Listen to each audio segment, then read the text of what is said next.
कुछ नाइस कर लो, new year में कुछ नाइस कर लो। थोड़ा सा जी लो, थोड़ा प्यार कर लो, थोड़ा सा जी लो, थोड़ा प्यार कर लो।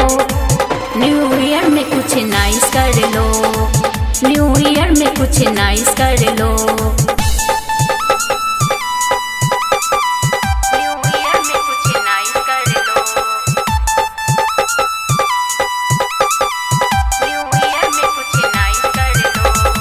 अभी आप सुन रहे हैं जयश्री कैसेट कंपनी की प्रस्तुति।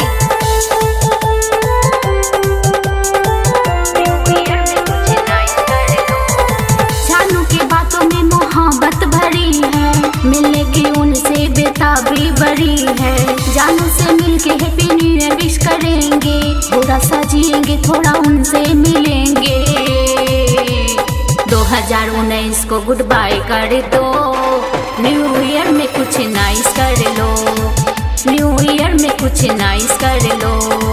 थोड़ा सा जी लो, थोड़ा प्यार कर लो, थोड़ा सा जी लो, थोड़ा प्यार कर लो। न्यू ईयर में कुछ नाइस कर लो, न्यू ईयर में कुछ नाइस कर लो।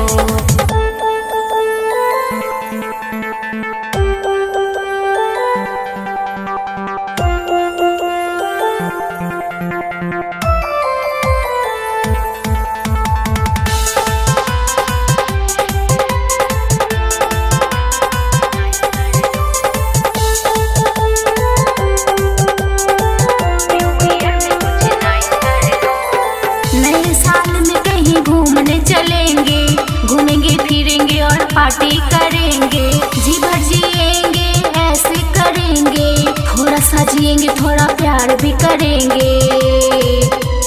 2019 को गुड बाय कर दो, न्यू ईयर में कुछ नाइस कर लो, न्यू ईयर में कुछ नाइस कर लो। थोड़ा सा जी लो, थोड़ा प्यार कर लो, थोड़ा सा जी लो, थोड़ा प्यार कर लो। न्यू ईयर में कुछ नाइस कर लो, न्यू ईयर में कुछ नाइस कर लो।